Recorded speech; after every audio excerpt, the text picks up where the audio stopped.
Little girl faints during recess. Teacher lifts her shirt and calls 911 in panic. Before we dive into the story, drop a comment below and tell us where you're watching from. Enjoy the story. In the corner of the bustling playground, where laughter and squeals filled the air like music, 6-year-old Maggie Sullivan sat alone.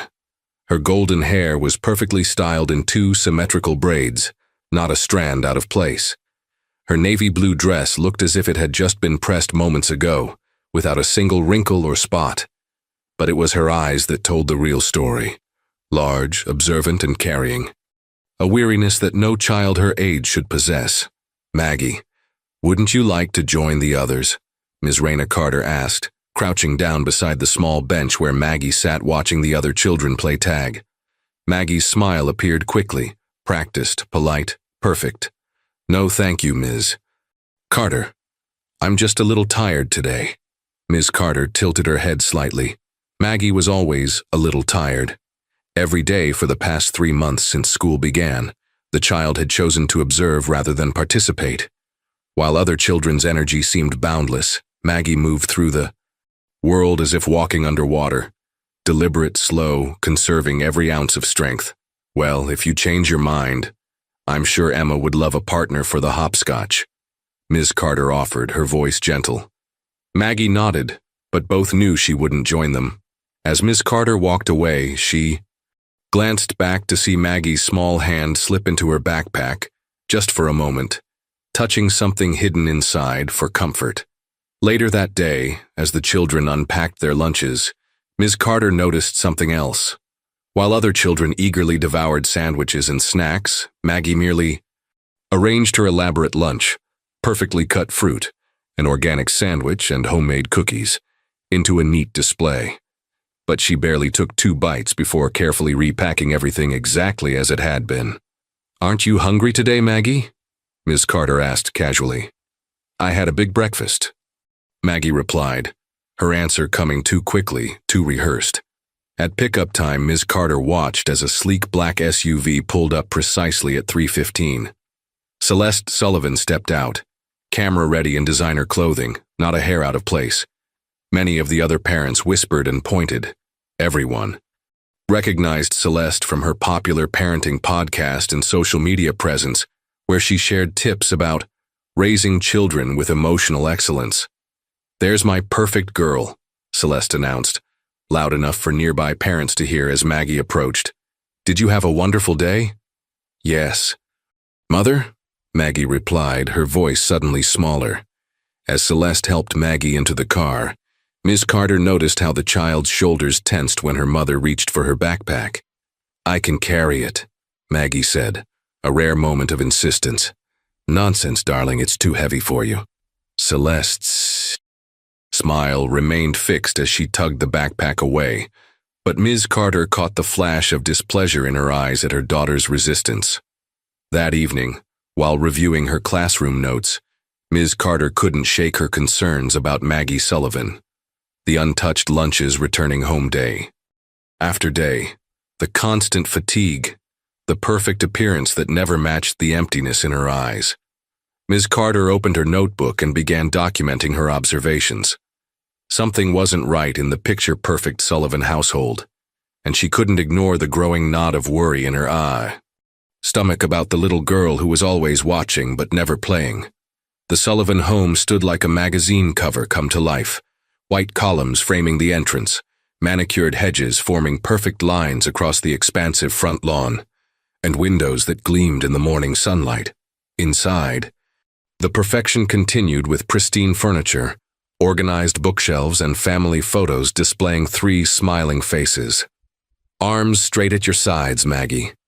Remember your posture, Celeste instructed as she tugged at Maggie's pink cardigan. This interview is very important. Today was photo day for Family Perfect magazine. Celeste had been preparing for weeks, planning outfits, practicing talking points, and ensuring every detail would showcase their authentic family harmony. Maggie stood still as her mother adjusted her clothing for the 5th time. Can I wear the blue dress instead? She asked in a whisper. Celeste's smile tightened. Darling, we discussed this.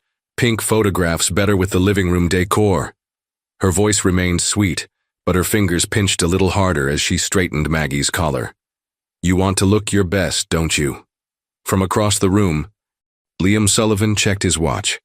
Tall and distinguished with perfectly styled salt and pepper hair, he looked every bit the successful business executive.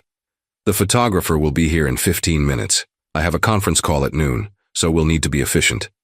Of course, dear, Celeste replied. Maggie and I are almost ready. Maggie's hands trembled slightly as she stood waiting. Carefully, while her mother was distracted arranging decorative pillows, she slipped her hand into her pocket, fingers searching for comfort. Hidden deep inside was a small worn rabbit plush no bigger than her palm, with one ear slightly frayed. Bunny had been with her since before she could remember, a secret friend her mother didn't know existed. When the photographer arrived, the transformation was immediate. Liam's arm wrapped around Celeste's waist. Celeste's hand rested gently on Maggie's shoulder, and everyone smiled as if they couldn't be happier. The Sullivans, America's model family, the photographer exclaimed. Celeste, your parenting podcast has helped thousands. Any special secrets to share? Children are reflections of their home environment, Celeste replied smoothly. When you create perfection around them, they become perfect themselves. Throughout the photo shoot, Maggie remained precisely where she was placed, smiling when asked, turning when directed. Not once did she fidget or complain, even when the session stretched past lunchtime. She's incredibly well-behaved, the photographer remarked. Most kids her age would be bouncing off the walls by now. Emotional excellence begins with self-control, Celeste beamed. Isn't that right, Maggie? Yes, Mother, Maggie replied, her voice barely audible. Later that afternoon at school, Ms. Carter watched as Maggie struggled to keep her eyes open during story time. While other children wriggled and whispered, Maggie sat completely still, fighting to remain awake. During art period, Ms. Carter placed colored paper in front of each child. Today, we're making pictures of our favorite things, she explained. Maggie stared at the blank paper, her small hands hovering uncertainly. When she finally began cutting shapes, Ms. Carter noticed how her fingers trembled with effort, the scissors nearly slipping from her grasp several times. Would you like some help, Maggie? Ms. Carter asked. Gently, Maggie shook her head quickly. I need to do it myself. It has to be perfect.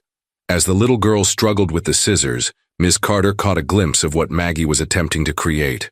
A small, simple rabbit shape. So different from the elaborate projects her mother proudly displayed on social media. By the time the bell rang, Maggie had managed to cut out a lopsided rabbit figure. Instead of placing it in her folder to take home, she quietly slipped it into her pocket, next to the hidden plush that was her only real comfort.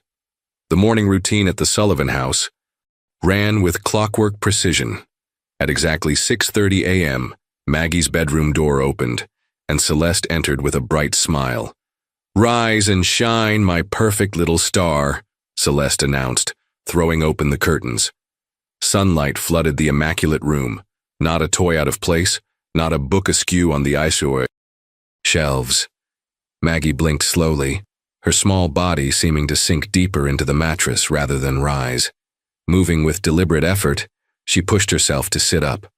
Let's get you ready for a wonderful day, Celeste continued, already pulling a pressed outfit from the closet.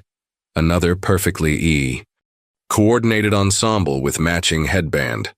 We have a television interview next week about family wellness, so we need to make sure you're looking extra healthy. In the kitchen, Celeste prepared Maggie's lunch with meticulous attention. Everything organic, precisely portioned, and arranged to look appetizing in photos. Remember to eat everything today, she instructed, snapping a quick picture of the meal for her social media. Growing girls need proper nutrition. Yes, Mother, Maggie replied, her gaze fixed on the elaborate lunch she knew would return home untouched. At the breakfast table, Liam briefly looked up from his tablet. Big presentation today, might be home late, he stated, his attention already returning to his email. Say goodbye to your father, Maggie, Celeste prompted. Goodbye, Father. Have a nice day, Maggie recited. Liam patted her head absently before grabbing his briefcase and heading for the door. As Celeste brushed Maggie's hair with firm strokes, she noticed dark circles under her daughter's eyes. We'll need to apply some concealer before school, she murmured, more to herself than to Maggie. Can't have you looking tired in public. School, Ms. Carter observed Maggie's slow movements as she hung up her backpack. The little girl's fingers worked deliberately at each button of her coat, as if the simple task required intense concentration. Good morning, Maggie, Ms. Carter greeted warmly. How are you feeling today? I'm fine. Thank you, came the automatic response, delivered with a perfect smile that never reached her eyes. During morning circle time, while other children shared weekend stories with animated gestures and excited voices, Maggie spoke softly about a charity gala her parents had hosted. It was very nice, she concluded, hands folded neatly in her lap. Mother wore blue and Father gave a speech about helping children. At recess, Ms. Carter approached the school nurse, Mrs. Winters, who stood watching the playground from a distance. Have you noticed anything concerning about Maggie Sullivan? Ms. Carter asked. Mrs. Winters nodded slowly. Her color isn't right. She's pale and those dark circles under her eyes aren't normal for a child her age. During health screenings last week, she nearly fell asleep sitting up. She never finishes her lunch, Ms. Carter added. The food goes back in the box exactly as it came, and she's always too tired to play. The Sullivans are quite prominent, Mrs. Winters remarked. Celeste Sullivan is that parenting expert, isn't she? Always posting about healthy children and emotional intelligence. That's the thing, Ms. Carter said, watching as Maggie sat alone on her usual bench gazing at the other children. There's such a disconnect between the public image and what I'm seeing every day. During quiet reading time that afternoon, Ms. Carter noticed Maggie's eyelids growing heavy. Within minutes, the little girl was sound asleep, her book slipping from her fingers. Unlike the other children who occasionally dozed off, Maggie didn't stir when classmates giggled nearby or when a book dropped loudly. Ms. Carter gently placed a light blanket over Maggie's shoulders, troubled by how easily the child had fallen into such a deep sleep. The middle of the day.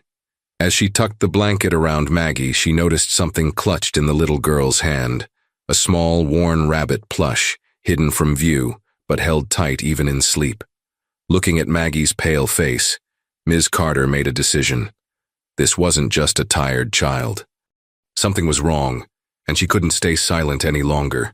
The auditorium buzzed with excitement as parents filed in for the Modern Parenting Excellence seminar. Posters featuring Celeste Sullivan's smiling face adorned the walls, alongside quotes about nurturing children's emotional health. Embodied. The front row, reserved with a special placard, sat Ms. Carter, watching as staff made last-minute adjustments to the stage. She hadn't planned to attend, but the invitation had come directly from the principal. As Maggie's teacher, your presence would show wonderful school support for the Sullivan's work. The lights dimmed and applause erupted as Celeste glided onto the stage in an elegant cream suit, pulling Maggie gently by the hand. The little girl wore a matching outfit, her golden braids gleaming under the spotlight. Thank you all for coming, Celeste began, her voice warm and confident. Today we're discussing how to raise emotionally balanced children in our chaotic world. Maggie stood silently beside her mother, hands clasped in front, expression pleasantly neutral. Only Ms. Carter noticed how the child swayed slightly, as if staying upright required tremendous effort. The most important gift we can give our children is structure, Celeste continued, placing her hand on Maggie's shoulder. Children thrive when they know exactly what's expected of them. The seminar proceeded with Celeste sharing anecdotes and advice while occasionally prompting Maggie to demonstrate their connection exercises, carefully choreographed interactions that made the audience sigh with appreciation. Maggie, would you like to share what makes you feel safe? Celeste asked, her voice honey-sweet. Following rules and being good makes me feel safe, Maggie replied, the ew words perfectly enunciated but somehow hollow. The audience scribbled notes enthusiastically. Ms. Carter's pen remained still. Halfway through the presentation, Maggie's eyelids began to droop. Celeste smoothly guided her to a chair while continuing her speech without missing a beat. Even perfect. "Children need rest," she joked, earning appreciative laughter. After the seminar, parents swarmed Celeste for autographs and selfies. Maggie stood dutifully at her mother's side until Liam appeared, having arrived just in time for the concluding applause. "Spectacular as always," he commented, giving Celeste a practiced kiss on the cheek before checking his phone. "The video team got everything for the website." Ms. Carter approached cautiously. "Mrs. Sullivan, I just wanted to say I enjoyed your presentation."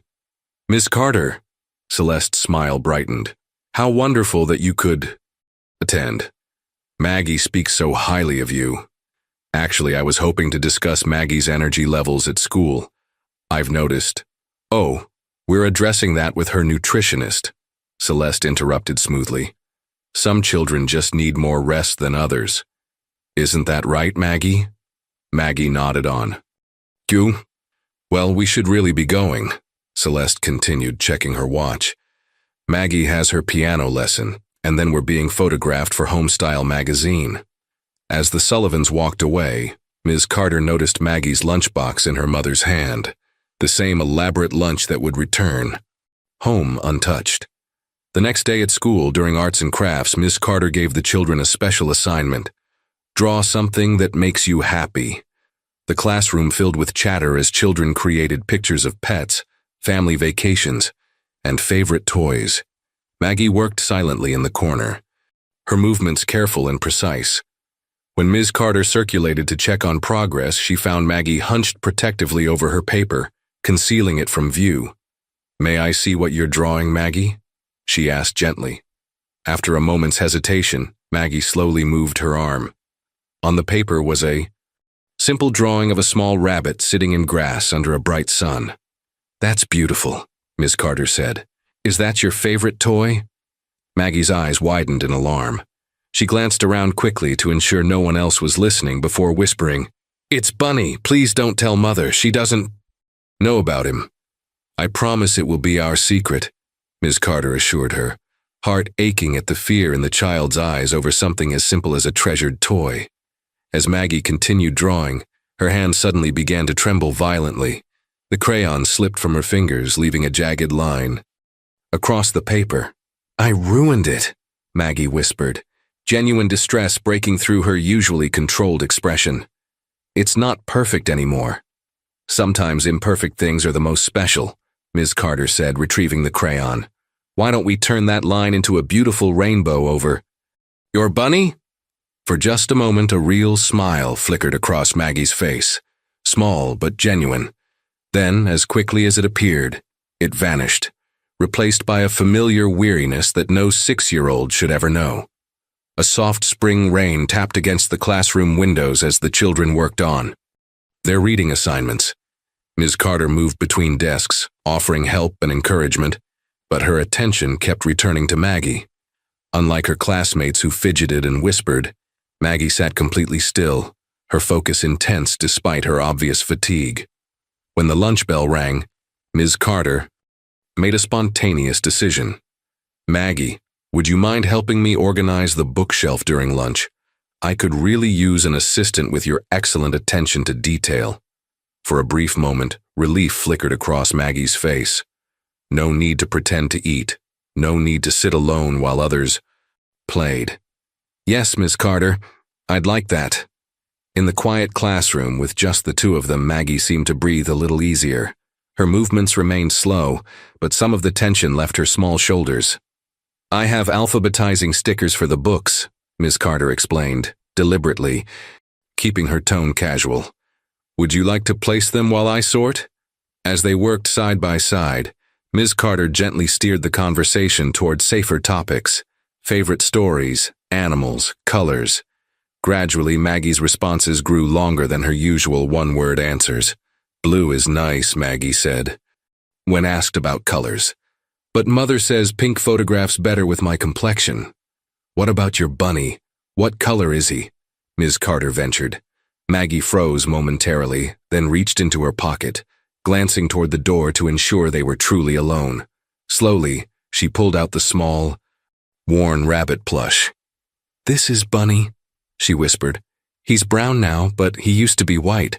I've had him forever." Ms. Carter nodded encouragingly. "He looks like a wonderful friend.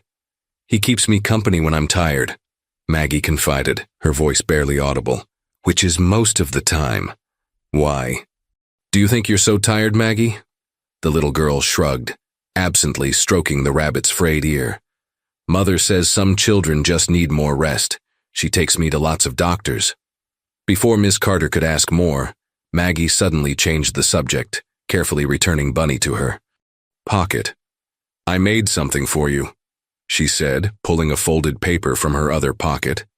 It was the drawing of Bunny sitting under a rainbow, but Maggie had added something, a tall figure standing beside the rabbit, holding what appeared to be a book. "Is that me?" Miss Carter asked softly. Maggie nodded, a hint of a real smile touching her lips. "Bunny likes you. You don't make him hide." That afternoon during parent pickup, Miss Carter noticed an unfamiliar woman speaking with Celeste in the parking lot. The woman was stylishly dressed, with the same jawline as Liam Sullivan, though her smile seemed somehow calculating as she bent to greet Maggie. "There's my favorite niece," the woman exclaimed, arms outstretched. "Hello, Aunt Meredith," Maggie replied politely, accepting the embrace without returning it. "Meredith is staying with us for a few weeks," Celeste explained to nearby parents, her smile fixed. "Family is so important to us. Especially this little treasure," Meredith added, placing her hand on Maggie's shoulder. The child visibly stiffened at the touch. "I've been telling Celeste she works too hard, both she and Liam. They deserve a break from parenting. Sometimes." Later that evening, as Miss Carter organized her notes, her phone rang with an unfamiliar number. "Hello, Ms. Carter. This is Meredith Sullivan, Maggie's aunt. I hope you don't mind my calling. I got your number from the school directory." "Of course not," Ms. Carter replied cautiously. "What can I help you with?" "I'm concerned about my niece," Meredith said, her voice dropping to a confidential tone. "I'm visiting from Chicago, and I've noticed some worrying signs. Has Maggie seemed unusually tired to you?" "She does seem to have low energy," Ms. Carter acknowledged carefully. "Between us," Meredith continued, "I'm not sure my brother and his wife are managing her health properly. Did you know Maggie has quite a substantial trust fund from our parents? I just want to make sure she's getting the care she needs." The abrupt mention of money sent a warning signal through Ms. Carter's mind. "The school takes all student concerns seriously," she replied professionally. "If you have specific health concerns, perhaps you should discuss them with her parents or doctor." After ending the call, Miss Carter sat troubled, thinking about the strange conversation. Something about Meredith's interest in Maggie didn't feel right. The sudden mention of money, the calculating look in her eyes when watching Celeste. One thing was becoming increasingly clear. Maggie Sullivan was surrounded by adults with agendas, but how many truly had her well-being at heart? The playground shimmered under perfect spring sunshine, a gentle breeze carrying the scent of fresh-cut grass and blooming flowers. Children's laughter created a symphony of joy as they chased each other across the blacktop, their energy seemingly boundless. Ms. Carter stood near the jungle gym, clipboard in hand, as she took attendance for outdoor time. Her eyes, as always, found Maggie Sullivan sitting alone on her usual bench, watching the other children play.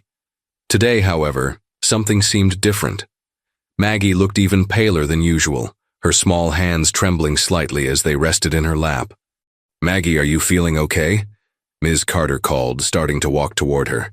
The little girl looked up, mouth opening to deliver her standard "I'm fine" response, but no words came. Instead, a look of confusion crossed her face as she tried to stand. What happened next seemed to unfold in slow motion. Maggie's knees buckled. Her eyes rolled back. Without a sound, she crumpled to the ground like a marionette whose strings had been cut. "Maggie!" Miss Carter dropped her clipboard and ran, heart pounding in her chest. She reached the child in seconds, falling to her knees beside Maggie's. motionless form. Instinctively, Ms. Carter gathered the little girl into her arms, cradling her protectively against her chest. "Help! I need help over here!" she shouted, her voice cutting through the playground noise. "Call 911!" The other teachers sprang into action, one rushing to call emergency services, another gathering the curious and frightened children away from the scene. But Ms. Carter remained focused solely on the small, still form in her arms. "Maggie, sweetheart, can you hear me?" she asked, gently tapping the child's cheek. No response. Maggie's skin felt cool to the touch, her breathing shallow.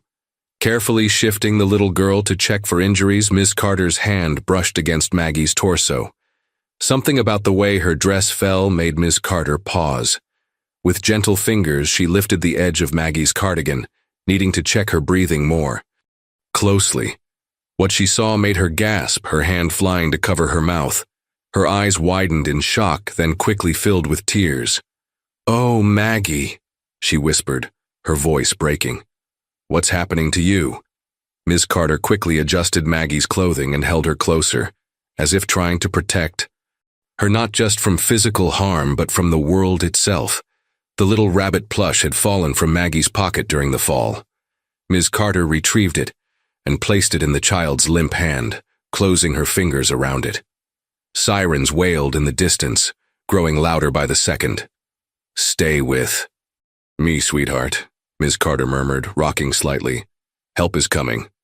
The paramedics arrived with impressive speed, their efficient movements conveying the urgency of the situation without causing panic. As they knelt beside Maggie, Ms. Carter reluctantly released her but remained close, unwilling to let the child face this alone. "She just collapsed," Ms. Carter explained, her teacher's composure returning even as her heart raced. "No warning, no complaint of feeling ill. She's always tired, barely eats." The female paramedic nodded, already checking Maggie's vital signs. "How long? Has she been unconscious?" "About 3 minutes now." As they prepared to lift Maggie onto the stretcher, her eyelids fluttered. A small, confused whimper escaped her lips. "Ms. Carter?" Her voice was barely audible.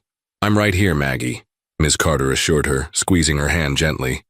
"These people are going to help you feel better." "Don't tell Mother I fell," Maggie whispered, genuine fear flashing in her eyes.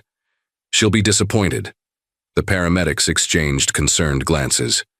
"We need to transport her immediately," the male paramedic said quietly. "I'm coming with her, Miss Carter," stated firmly, not a question but a decision. Just as they were loading Maggie into the ambulance, a sleek black SUV screeched into the school parking lot. Celeste Sullivan emerged, somehow looking both perfectly put together and utterly frantic. "What happened?" she demanded, rushing toward them. "I got a call. My daughter, Mrs. Sullivan," the paramedic began professionally. "Your daughter lost consciousness. We're taking her to Memorial Hospital for evaluation." "This has happened before," Celeste said quickly, her voice lowered. "She has a condition. I'll follow in my car." As the ambulance doors closed with Miss Carter still holding Maggie's hand, the teacher couldn't help but notice something troubling. Celeste had grabbed her phone to make a call before she'd even reached for her car keys, her voice carrying faintly through the air. "It's happening again. Meet me at Memorial and bring the medical file, the special one." The emergency room buzzed with controlled chaos, monitors beeping, phones ringing, medical staff moving with purpose. In the midst of it all, Maggie lay still on a white bed, looking impossibly small against the sterile sheets. Ms. Carter sat beside her, still holding the child's hand, refusing to leave despite suggestions that she return to school. "I'm staying until her parents arrive," she had insisted, her usually gentle voice firm with resolve. A kind-faced nurse named Elena moved efficiently around Maggie, checking vital signs and attaching monitoring equipment. "Has she been eating normally?" she asked Miss Carter. "No," Miss Carter replied. "Her lunch always comes back untouched. I've never actually seen her eat more than a bite or two." Elena made notes on her tablet, her expression carefully neutral. "And the fatigue? How long has that been going on?" "Since the beginning of the school year, at least," She can barely stay awake sometimes. The curtain parted as Dr. Wilson, a pediatric specialist with silver-rimmed glasses and a calm demeanor, entered the small space. He smiled reassuringly at Maggie, who had regained consciousness but remained quiet and withdrawn.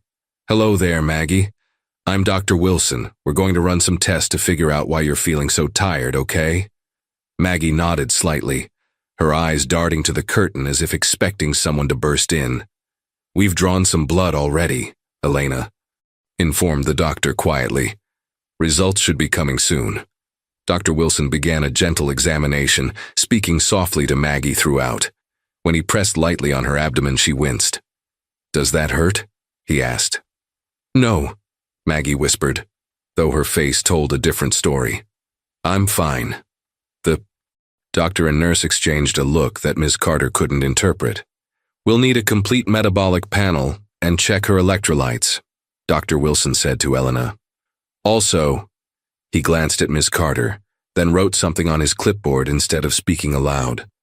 The nurse's eyes widened slightly as she read his note, but she nodded professionally. A commotion outside the curtain announced Celeste Sullivan's arrival. She swept in looking immaculate despite the crisis, a designer handbag clutched tightly in her manicured hands. "Maggie, darling," she exclaimed, rushing to the bedside. "Mother is here now." Ms. Carter noticed how Maggie seemed to shrink even smaller under her mother's gaze. "Mrs. Sullivan," Dr. Wilson began, "your daughter is stable, but—" "This has happened before," Celeste interrupted smoothly. "Maggie has a rare condition that causes occasional fainting spells. Our family. Doctor manages it. I've brought her medical file." She produced a thick folder from her handbag. Dr. Wilson accepted the file with a professional nod. "I'll review this immediately. In the meantime, we've ordered some routine tests." "Is that really necessary?" Celeste asked, her voice honeyed but firm. "Dr. Henderson has her on a very specific treatment plan. Too many tests can be traumatic for a child." "Standard protocol for any unconsciousness episode," Dr. Wilson replied, his tone gentle but unyielding. "Better to be thorough." As they spoke, a technician appeared with a tablet, displaying Maggie's preliminary test results. Elena took it, her eyes scanning the screen. Suddenly she froze, her professional mask slipping for just a moment. She quickly recovered, but not before Dr. Wilson noticed her reaction. "Elena, could you show me those results?" he asked, stepping away. From the bed, the doctor and nurse moved to the corner of the room, speaking in hushed tones that couldn't be overheard. Their faces, however, told a story. First surprise, then concern, then something deeper that looked almost like anger quickly controlled. Ms. Carter watched as Dr. Wilson's jaw tightened. He said something to Elena, who nodded and hurried out, taking Celeste's medical file with her. "Where is she going with my daughter's file?" Celeste demanded, rising from her chair. "Just to make copies for our records," Dr. Wilson assured her. "Mrs. Sullivan, when was Maggie's last appointment with Dr. Henderson?" "Last week," Celeste answered promptly. He adjusted her medication slightly. "It's all in the file." "And these medications," Dr. Wilson continued. "You administer them yourself?" "Of course. I follow his instructions meticulously." From her bed, Maggie watched this exchange with wide, fearful eyes, her small hand clutching her hidden rabbit plush beneath the hospital blanket. The curtain parted again as Liam Sullivan arrived, looking harried and confused. "I came as soon as I got your message," he said to Celeste. "What happened? Is she okay?" Before anyone could answer, Elena returned with another doctor, an older woman with a stern expression and a hospital administrator badge. "Mr. and Mrs. Sullivan," the new doctor said. "I'm Dr. Myers, Chief of Pediatrics.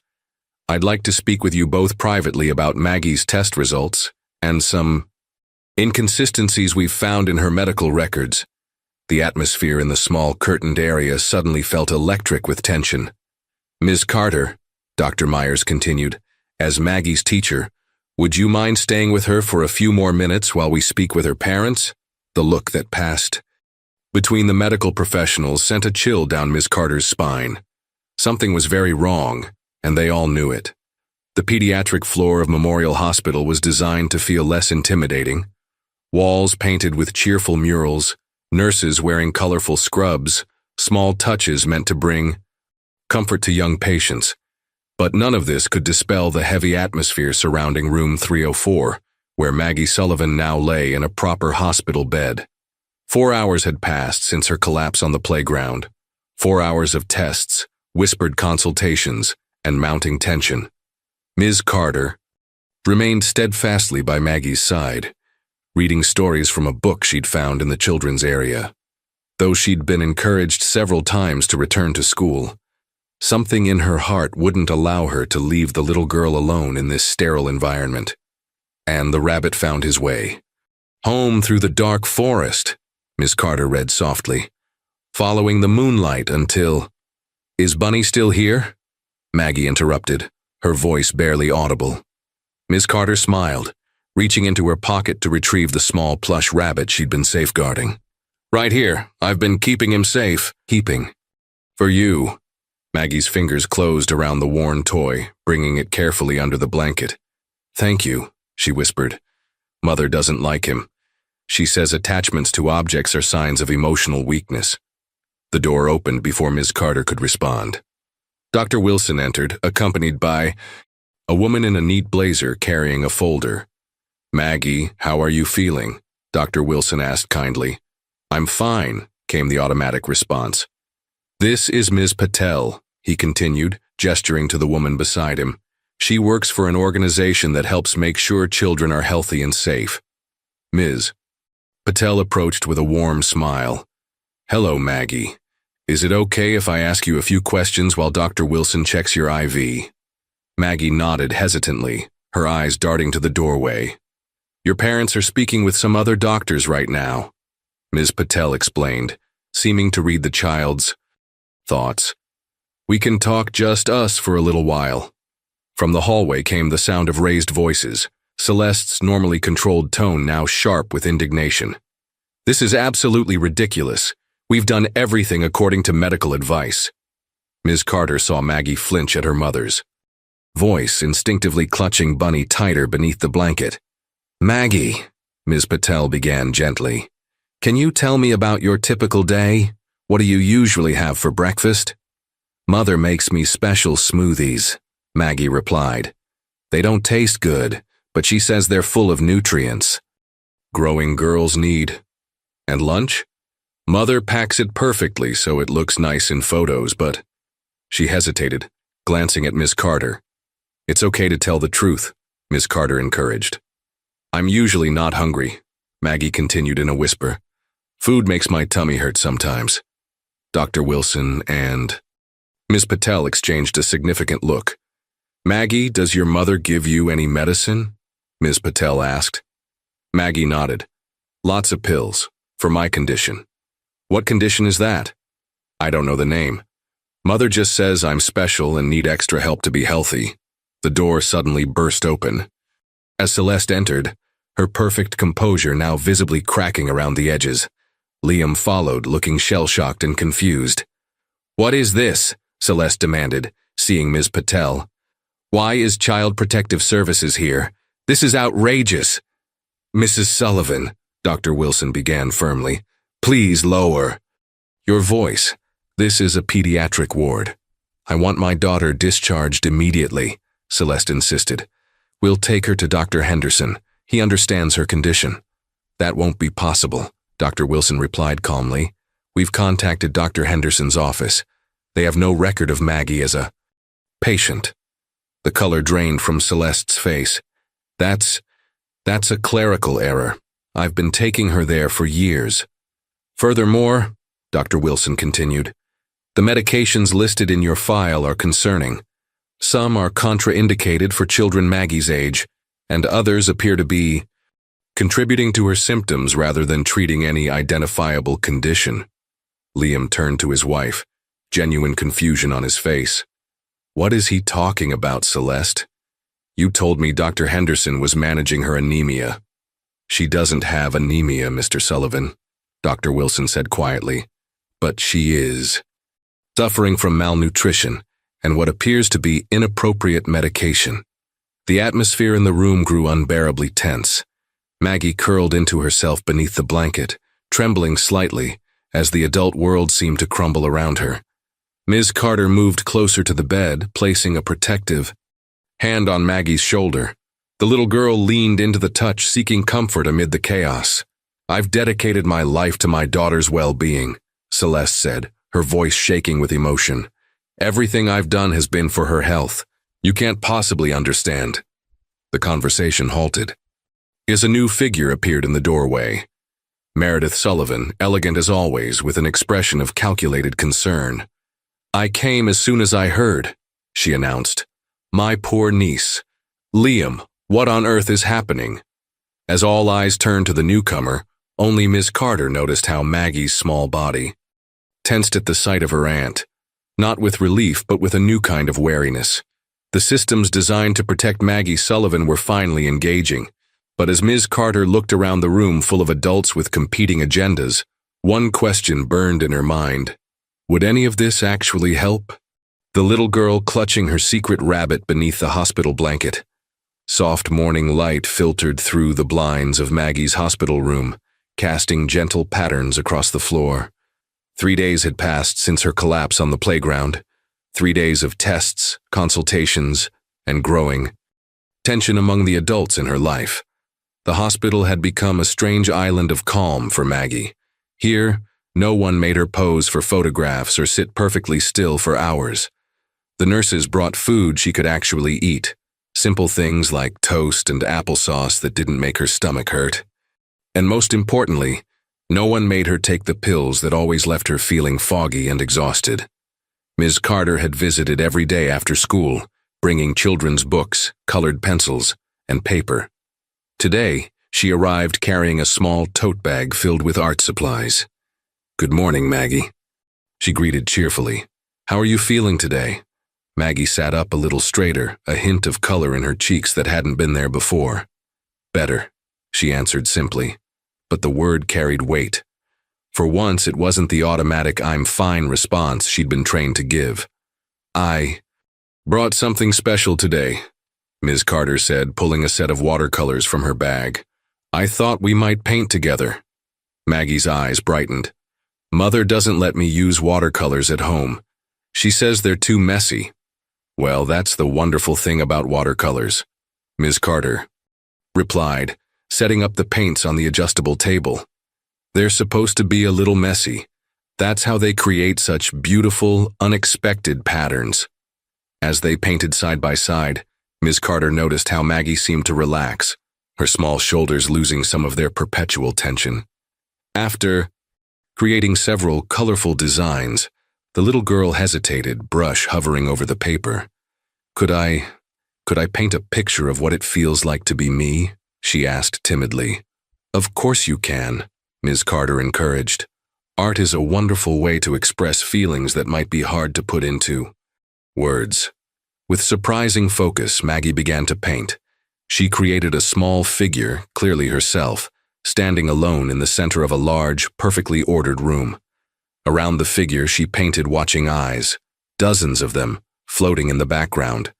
In one corner, she added a table full of food that the figure wasn't touching. In another corner, she painted a bed with the figure lying awake, a clock showing late hours. When she finished, Ms. Carter studied the painting carefully, her heart aching at the loneliness it conveyed. "Can you tell me about your picture, Maggie?" she asked. Gently, Maggie pointed to the watching eyes. "People are always looking at me, taking pictures. Mother says we have to look perfect all the time because people learn from our example." Her finger moved to the untouched food. "The special food and smoothies make my tummy hurt, but I'm supposed to be grateful for nutrition." She fell silent, finger hovering over the bed section. "And this part?" Ms. Carter prompted softly.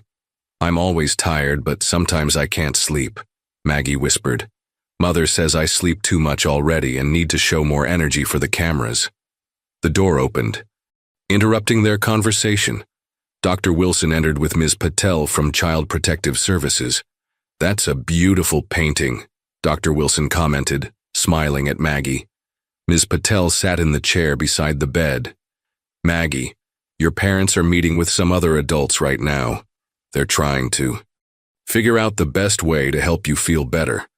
Would it be okay if I asked you a few more questions? Maggie nodded, unconsciously reaching beneath her pillow where Bunny was safely hidden.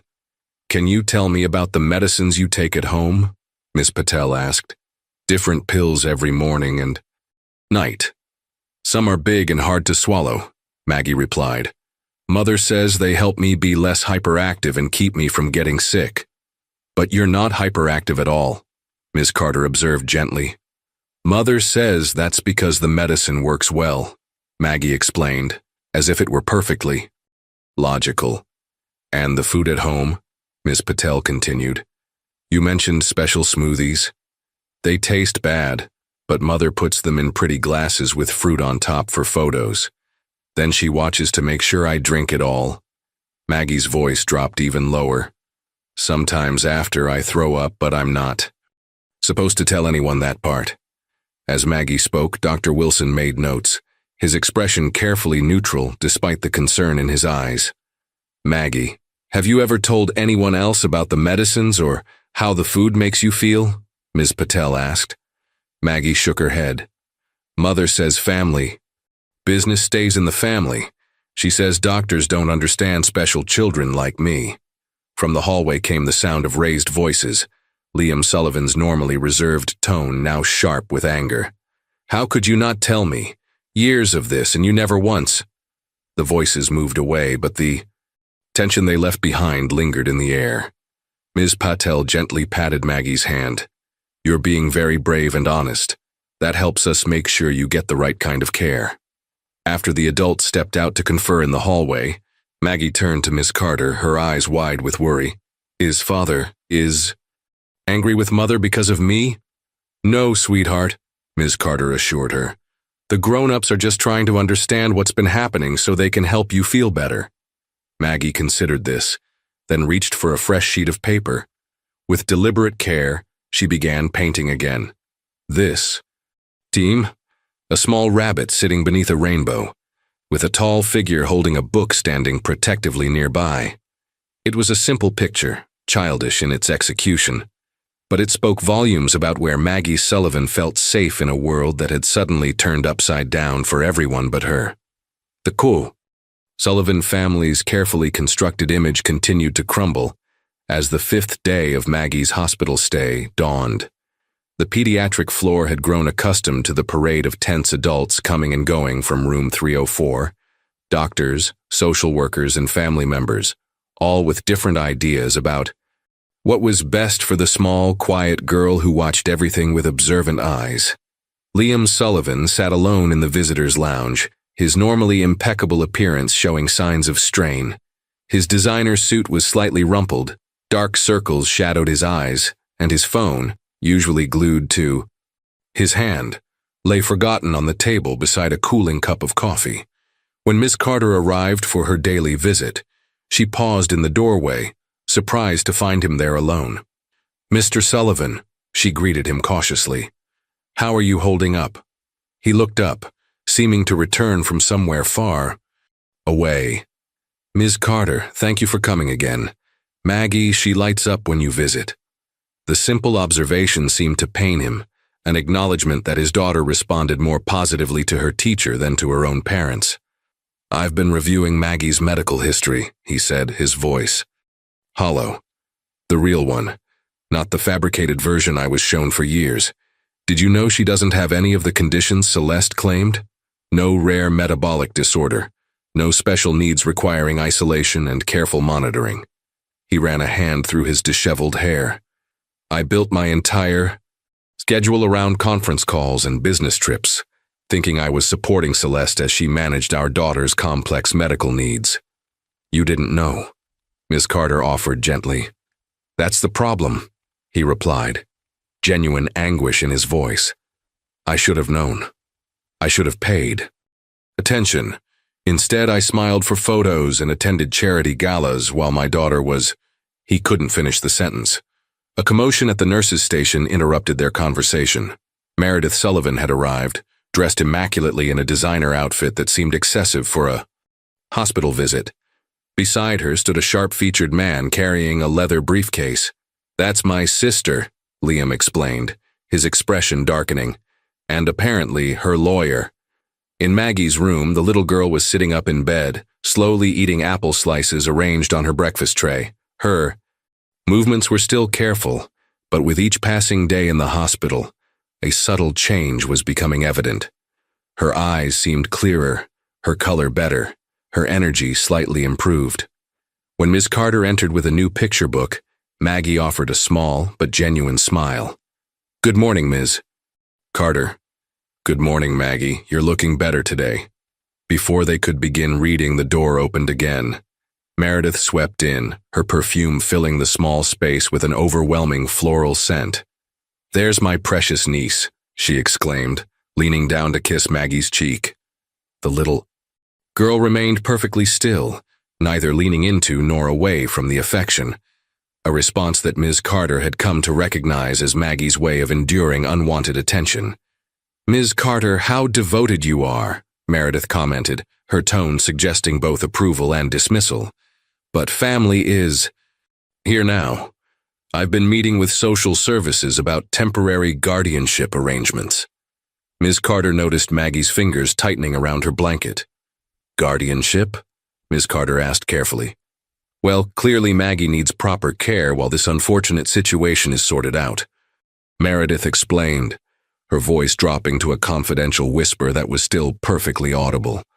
"Celeste is facing serious questions about her methods of parenting, and Liam, bless his heart, has never been hands-on with child care. As Maggie's aunt, I'm the natural choice to provide a stable, loving home." The lawyer who had accompanied Meredith stepped forward. "Ms. Sullivan has already filed the necessary paperwork. Given the circumstances, the court is likely to rule in her favor temporarily." Maggie's face remained carefully neutral, but Ms. Carter noticed how she slowly reached beneath her pillow, seeking the comfort of her hidden rabbit plush. Liam appeared in the doorway, his expression hardening at the sight of his sister and her lawyer already in position at Maggie's bedside. "Meredith, I told you I wanted to discuss this privately before involving Maggie," he said, his voice controlled but tight with anger. "There's no time to waste, brother," Meredith replied smoothly. "The court needs to establish proper guardianship. Maggie needs stability and proper care from someone who can be fully present." She turned to the little girl with a practiced smile. "Wouldn't you like to come stay with Auntie Meredith? I have that beautiful guest room all ready for you." Maggie's eyes darted between the adults, her expression unreadable. When she finally spoke, her voice was barely audible. "Where would Bunny sleep?" Meredith's smile faltered slightly. "Bunny?" Slowly, Maggie withdrew the worn rabbit plush from beneath her pillow, holding it against her chest like a shield.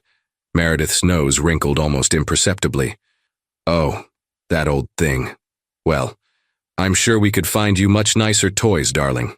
Clean ones." Ms. Carter saw the flash of genuine distress in Maggie's eyes, more emotion than she typically allowed herself to show. The room fell into uncomfortable silence, the battle lines clearly drawn. On one side stood Meredith with her lawyer and promises of a perfect new life. On the other, Liam struggling to find his footing as a father. And, somewhere in the middle, Ms. Carter, the one adult who seemed to understand what Maggie actually needed rather than what looked best on paper.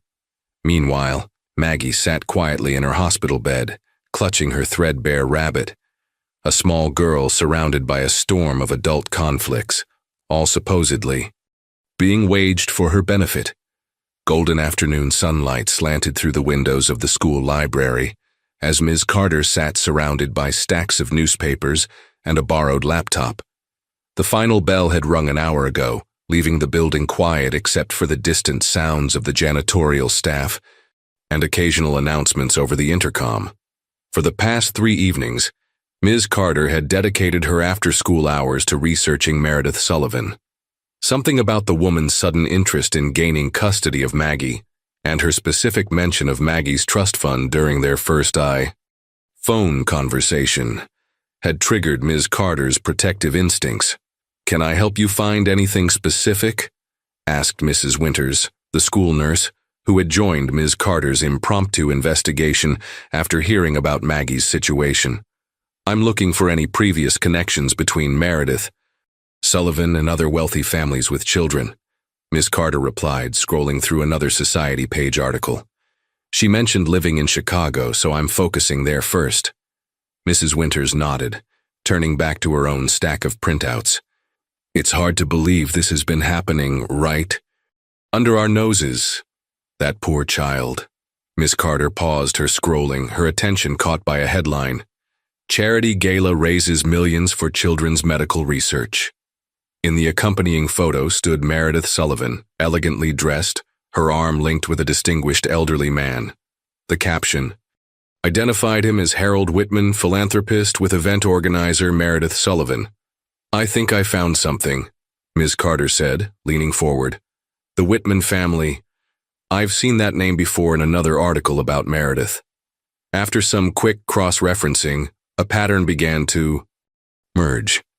Over the past decade, Meredith had become remarkably close to 3 different wealthy families, each time involving herself with a child who had inherited significant assets. In each case, she positioned herself as a caregiver or advocate, Ms. Carter noted, spreading the articles across the table. "And in each case there was a trust fund or inheritance involved." Mrs. Winters frowned, studying the pattern. "What happened with these other children? That's what I need to find out." Meanwhile, at Memorial Hospital, Liam Sullivan sat beside Maggie's bed, awkwardly attempting to read her a bedtime story. His delivery was stilted, his corporate presentation skills failing to translate to the gentle rhythm children's stories required. "Am I doing this all wrong?" he asked when they reached the end of the book. Maggie shook her head. "I like your voice, Father." The simple statement caught Liam off guard. When was the last time he'd actually read to his daughter? Had he ever? "Would you like another story?" he offered. Maggie nodded, her eyes brighter than he could remember seeing them in years. As Liam reached for another book, a nurse entered with Maggie's evening medication, now properly prescribed by the hospital pediatricians, nothing like the cocktail of inappropriate drugs Celeste had been administering. "How are you feeling tonight, Maggie?" the nurse asked cheerfully.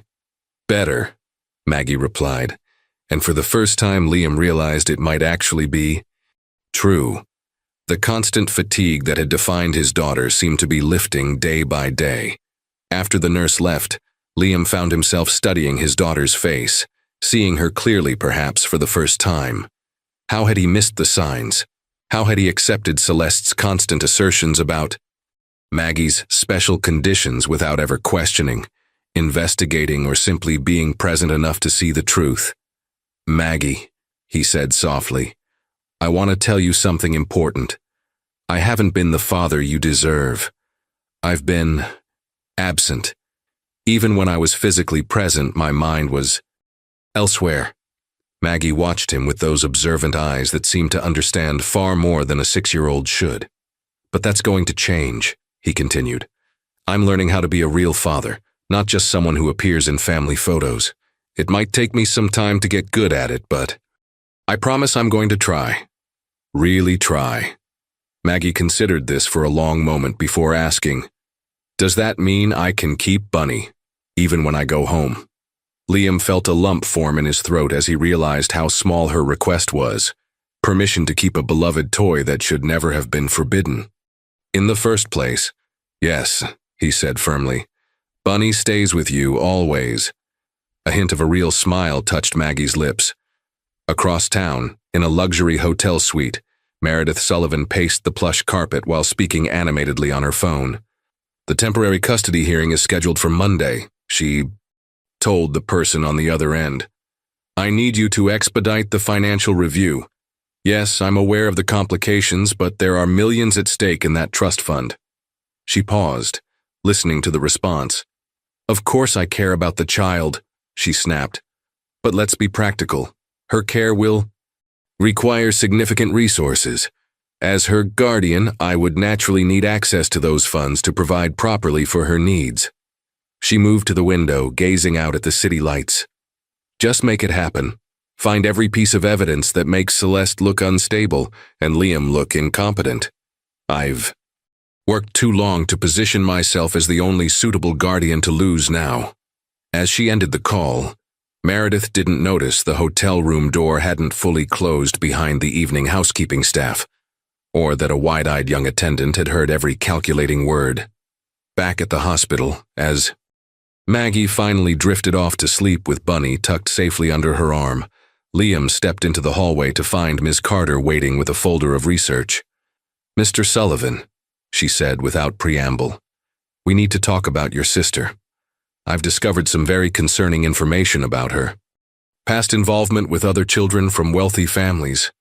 I believe Maggie's trust fund may be her real target." Liam's expression hardened as he took the folder. "Show me everything."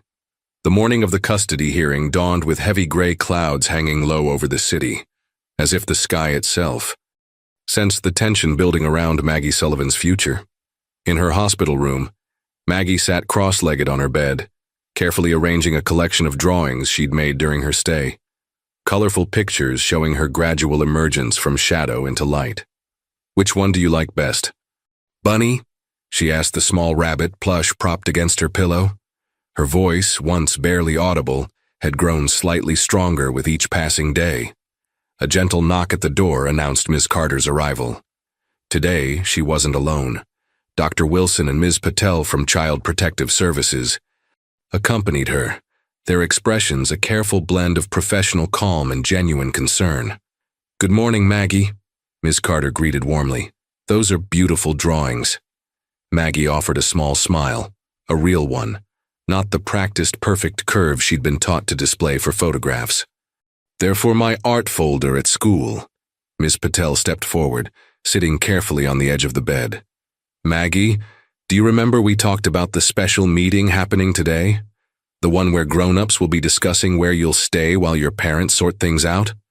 Maggie nodded, her fingers instinctively finding Bunny's worn ear for comfort. "I want to make sure you understand what's happening," Ms. Patel continued gently. "Your Aunt Meredith has asked to be your temporary guardian. That means you would stay with her for a while.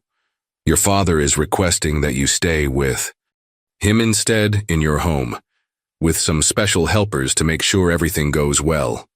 "What about Mother?" Maggie asked quietly. The adults exchanged glances before Dr. Wilson answered. "Your mother is getting some help of her own right now.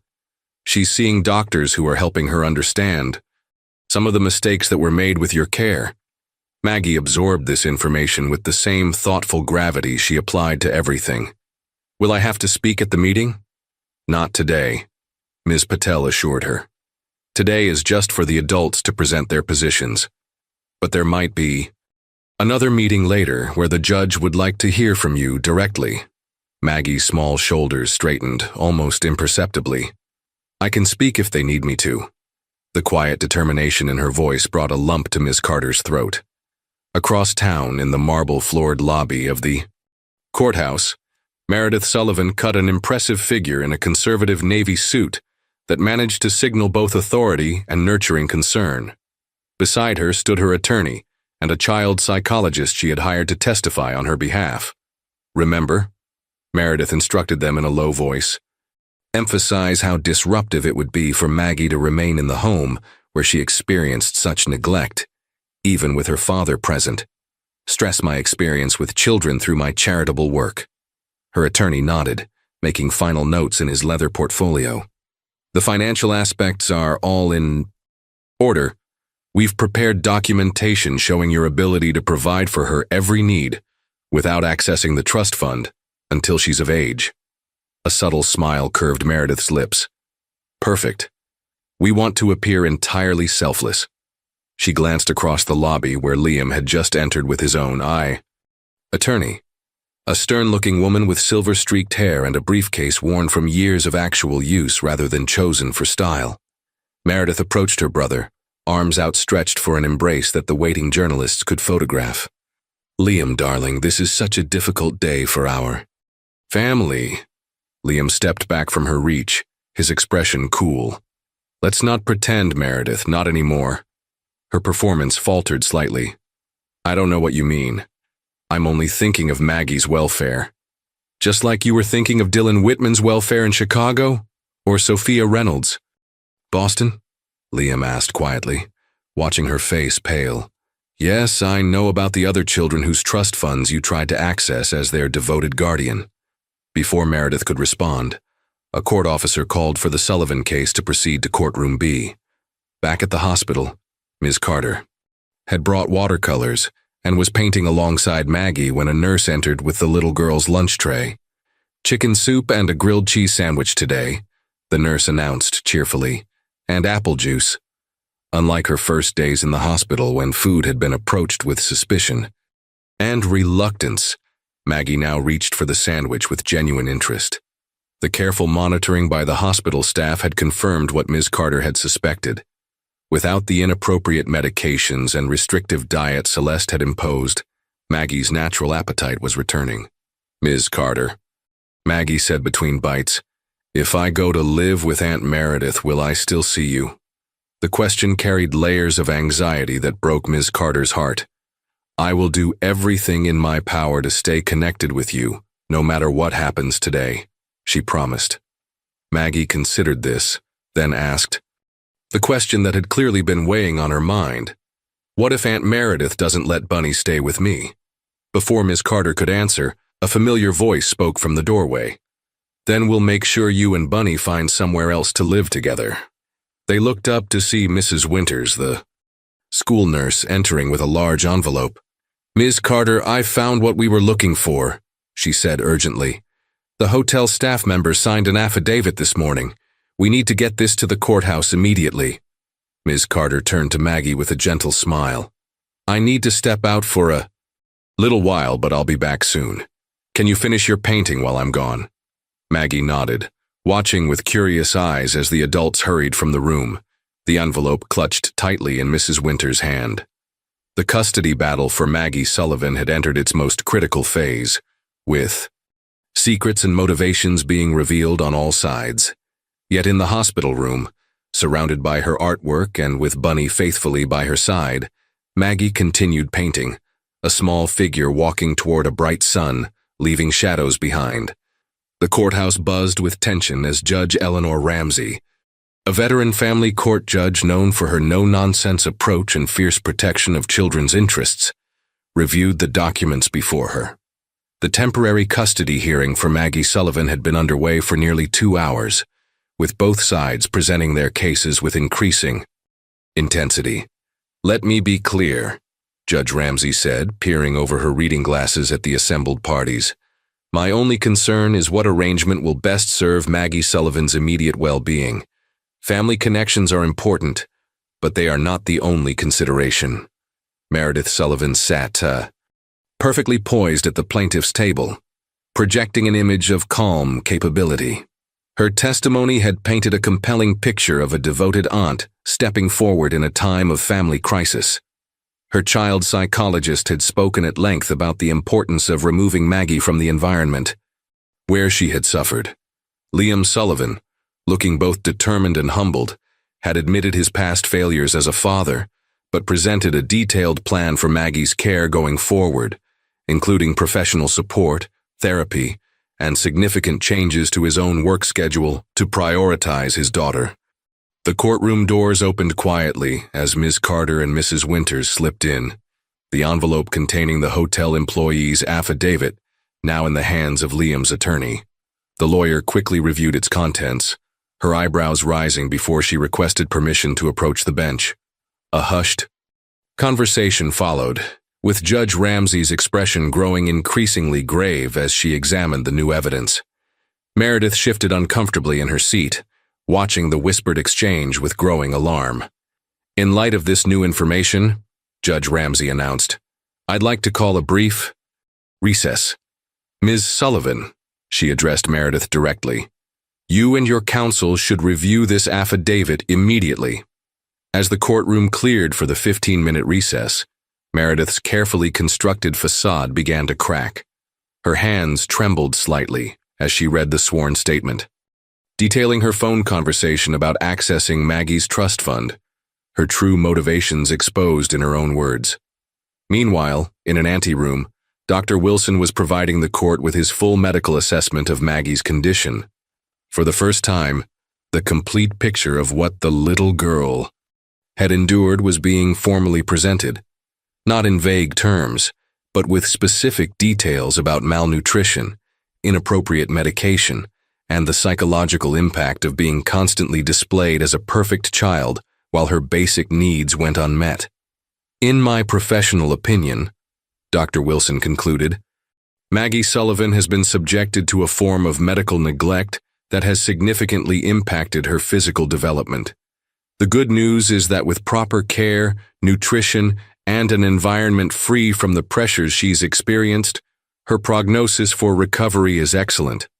When court resumed, the atmosphere had shifted dramatically. Meredith's attorney attempted damage control, but the combination of the damning affidavit and Dr. Wilson's medical testimony had fundamentally altered the trajectory of the proceedings. Judge Ramsey leaned forward, her gaze fixed on Meredith. Ms. Sullivan, given the evidence presented, I have serious concerns about your motivations in seeking guardianship. Before I rule, I would like to hear directly from the child herself. I'm ordering Maggie Sullivan to appear in my chambers tomorrow morning. Judge Eleanor Ramsey's chambers were designed to be less intimidating than a formal courtroom. Comfortable chairs, natural light from wide windows, and a few carefully chosen children's books on a small shelf. Still, the tension in the room was palpable as Maggie Sullivan entered, holding Ms. Carter's hand. Maggie wore a simple blue dress, one she had chosen herself that morning, a small victory her father had encouraged. Her golden hair hung loose around her shoulders rather than constrained in the tight braids her mother had always insisted upon. In her free hand she clutched Bunny, no longer feeling the need to hide him. Hello, Maggie. Judge Ramsey greeted her warmly. Thank you for coming to talk with me today. Do you understand why you're here? Maggie nodded solemnly. You need to decide where I'm going to live until things get better. The judge smiled gently. That's exactly right. Very well put. I've heard from many adults about what they think is best for you, but I'd like to hear from you directly. Maggie glanced around the room. Present were Judge Ramsey, a court reporter sitting quietly in the corner, Ms. Carter, who had been allowed to accompany Maggie for support, and Ms. Patel from Child Protective Services. No lawyers, no family members, just a small gathering focused entirely on Maggie's voice. Can you tell me how you've been feeling at the hospital, Maggie? Judge Ramsey asked. Better, Maggie replied, her voice soft but steady. I'm not as tired anymore, and my stomach doesn't hurt when I eat now. That's wonderful to hear, the judge said. And can you tell me about your home? What was a typical day like before you went to the hospital? Maggie's fingers tightened slightly around Bunny's worn ear. I had to be very careful all the time. Mother said we were teaching people about perfect families, so everything had to look right for the cameras. I had special food and medicine that made me feel sleepy, but Mother said that was normal. And your father? Judge Ramsey prompted gently. Father was mostly working, Maggie said simply. But he's been reading me stories at the hospital. And he said, Bunny can stay with me now. The judge nodded, making a few notes. What about your Aunt Meredith? How do you feel when you're with her? Maggie's expression grew guarded. Aunt Meredith talks nice when other people are listening, but she asked about my trust fund. I heard her on the phone saying she needed access to my money to take care of me properly. A brief silence followed this revelation.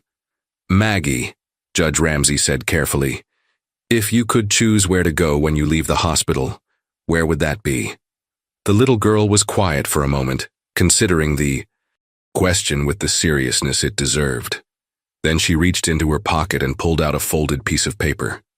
I made this, she said, handing it to the judge. Can I show you what it means? Judge Ramsey unfolded the drawing, a simple but powerful image of a small girl standing between two paths. One path led to a large, perfect-looking house with a woman whose smile didn't reach her eyes. The other led to a smaller, warmer-looking home where a man stood reading a book with a rainbow overhead. This is Aunt Meredith's house, Maggie explained, pointing to the perfect house. Everything looks nice, but it doesn't feel safe. Her finger moved to the other house. This is home with Father. It's not perfect anymore, but I think it could be real. Then, with a courage that seemed to surprise even herself, Maggie looked directly at Judge Ramsey and spoke the words that would change everything. The first time someone really saw me was when I fell. Before that, people only looked at me to take pictures. I don't want to be in pictures anymore. I just want to be a real girl. The simple truth, spoken in a child's voice, filled the room with a power no adult testimony could match. Ms. Carter blinked back tears, while the court reporter paused, visibly moved. As Meredith waited anxiously in the courtroom and Liam paced the hallway outside, Maggie Sullivan had finally found her voice. Quiet but unwavering, ready at last to be heard. 2 months after Judge Ramsey's ruling, the Sullivan home had undergone a transformation more significant than any mere redecorating could achieve. The perfectly arranged furniture remained, but now colorful children's books occupied the lower shelves. Art supplies had a dedicated space in the corner of the living room. Most notably, A.E. Child's laughter, genuine and uninhibited, occasionally echoed through rooms that had once demanded perfect silence. On this particular Saturday morning, Maggie sat at the kitchen table wearing mismatched socks, her own choice, and a slightly rumpled t-shirt featuring a cartoon rabbit. Her hair, pulled into a simple ponytail, had escaped in several places, creating a halo of gold around her face as she concentrated on spreading peanut butter on her toast. "Not too much, or it sticks to the roof of your mouth," Liam advised with a smile, preparing his own breakfast alongside his daughter. "I like it that way," Maggie replied, adding another generous dollop. This simple act of asserting her preference and having it respected still felt like a small miracle. The refrigerator door displayed Maggie's artwork, medical appointments, and school reminders rather than the carefully curated family photographs that had once dominated the space. A hand-drawn calendar marked her progress. 2 months of proper nutrition, appropriate medical care, and regular therapy sessions had worked wonders. Her cheeks now held a healthy glow, and the constant fatigue that had once defined her was gradually becoming a memory. "Ms. Carter is picking us up at 10 for the park," Liam reminded her, checking his watch, not for a business call, but to ensure they had plenty of time to get ready. "I know, I already packed Bunny's picnic," Maggie said, pointing to a small paper bag she had prepared for her ever-present rabbit companion, who now lived openly on her bed rather than hidden in pockets and backpacks. The doorbell rang promptly at 10. Ms. Carter stood on the porch, her weekend attire of jeans and a bright cardigan a contrast to her professional school clothes. "Ready for our adventure?" she asked Maggie, whose enthusiastic nod would have been unimaginable just months before. The local park was busy with weekend visitors, families playing, dogs chasing balls, elderly couples walking hand in hand along winding paths. Maggie moved with growing confidence toward the playground, though she still sometimes paused to catch her breath. "Take your time," Ms. Carter encouraged, walking beside her. "There's no rush." Liam spread a blanket beneath a shady oak tree, creating their picnic spot with a clear view of the playground. The three of them had developed a comfortable routine during these weekend outings, Ms. Carter providing continuity and emotional support, Liam learning daily how to be the father Maggie needed, and Maggie herself blossoming under their combined care. After a snack and some rest, Maggie approached the playground where other children were playing. This was still the hardest part. Social interaction remained challenging after years of isolation, but each week she ventured a little farther, stayed a little longer. Today, a girl approximately Maggie's age approached, admiring Bunny, who sat watching from Maggie's hand. "I like your rabbit," the girl said. "Want to go down the slide with me?" Maggie hesitated only briefly before nodding. "His name is Bunny. He likes slides." From their spot under the tree, Liam and Ms. Carter watched as Maggie carefully climbed the ladder, waited her turn, and then slid down, a smile of genuine delight lighting up her face as she reached the bottom. "She's going to be okay, isn't she?" Liam asked softly. Miss Carter nodded, blinking back tears of joy. More than okay, she's finding herself. As the afternoon sun began to lower, casting long shadows across the grass, they packed up their picnic.